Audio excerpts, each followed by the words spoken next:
તો રાજકોટમાં baby care હોસ્પિટલનો મામલો સામે આવ્યો છે। રાજકોટમાં બેબી કેર હોસ્પિટલમાં ગોલમાલનો મામલો સામે આવ્યો છે। ગાંધીનગરથી તપાસ ટીમ હોસ્પિટલમાં પહોંચી છે।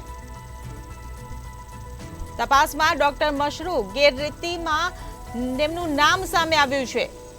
તો રાજકોટ બેબી કેર હોસ્પિટલમાં ગોલમાલનો મામલો। ડોક્ટર મશરૂની હોસ્પિટલને આયુષ્માન યોજનાથી દૂર કરાયું। ડોક્ટર મશરૂએ આયુષ્માન યોજનાથી કરોડો રૂપિયા વસૂલ્યા હોવાનું સામે આવ્યું છે। બાળકોના રિપોર્ટમાં ફેરફાર કરીને પૈસા ખંખેરતો હતો। ગાંધીનગરથી તપાસ ટીમ રાજકોટ બેબી કેર હોસ્પિટલમાં પહોંચી છે। તપાસમાં ડોક્ટર મશરૂ ગેરરીતિમાં તેમનું નામ સામે આવ્યું છે।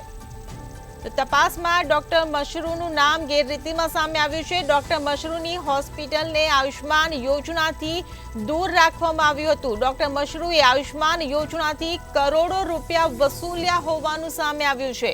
તો બાળકોના રિપોર્ટમાં ફેરફાર કરીને આ ડોક્ટર પૈસા ખંખેરતો હોવાનું સામે આવ્યું છે। ગાંધીનગરથી હાલ તપાસની team Rajkot baby care hospital ખાતે પહોંચી છે।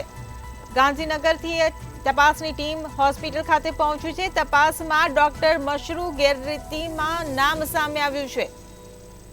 ડોક્ટર મશરૂએ આયુષ્માન યોજનાથી કરોડો રૂપિયા વસૂલ્યા હોવાનું સામે આવ્યું છે। તો રાજકોટની બેબી કેર હોસ્પિટલ હાલ વિવાદમાં છે। રાજકોટ બેબી કેર હોસ્પિટલમાં ગોલમાલનો મામલો સામે આવ્યો છે। બેબી કેર હોસ્પિટલના ડોક્ટર ગેરરીતિ આચરતા હોવાનું સામે આવ્યું છે।